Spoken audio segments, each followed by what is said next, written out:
এটা স্বাভাবিক ব্যাপার। কে বলেছে আপনাদেরকে? প্রত্যেকটা জায়গাতে প্যানেলিস্ট দেওয়া হচ্ছিল, কারণ প্যানেলিস্ট না দিলে এতগুলো সংখ্যা এরা মনে রাখবে কি করে?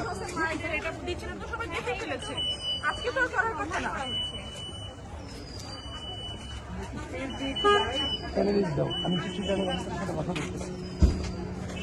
মুখে কথা বলেন, কিন্তু আপনার প্রচারপত্র দেওয়ার কি আছে আজকে? কি হচ্ছে, কি দিয়েছে? আপনি দেখছেন না, পুরো একটা লিস্ট ধরিয়ে দিয়েছে।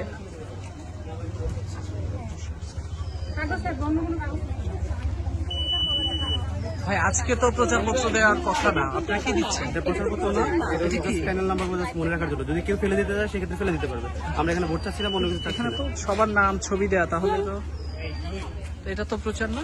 এটা প্রচার কিভাবে? জাস্ট হচ্ছে নাম্বারগুলো যদি ভোট চাওয়া। আপনি কি করে এনশিওর করবেন যে এতগুলো মানুষ ভোট দিবে, এতগুলো নাম্বারটা মনে রাখতে পারবে? অবশ্যই সেটা আপনি তো, এটা প্রচারপত্র তো দেওয়ার নিয়ম না। ভাই আপনারা কি দিচ্ছেন আজকে? কি এগুলো দেওয়ার কথা? মানে প্রচারণা কি আজকে চলার কথা? প্যানেল নাম্বার মনে রাখার জন্য। আপনি কি দিচ্ছেন দেখে একটু?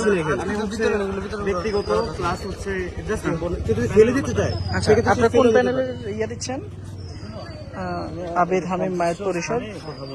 এটা একটু দেখি ভাইয়া, এটা একটু দেখি টাকা। এটা হচ্ছে সাহেব ভাইয়ের পরিবহন সম্পর্কে। কিন্তু আপনাদেরকে আচরণবিধির বিষয়ে বা প্রচারণা যে দুদিন আগ থেকে বন্ধ হয়েছে, লঙ্ঘন হওয়ার মতো কোনো কাজ হতো তাহলে আমি এগোতে পারতাম না। কেউ না কেউ এসে বাধা হতে দেখতো।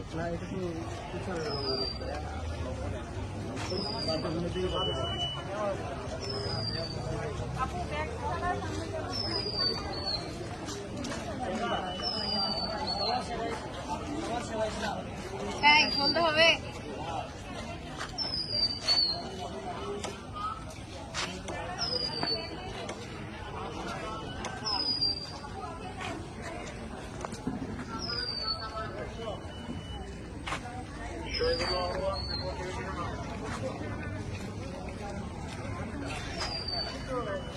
নিজাম ভাই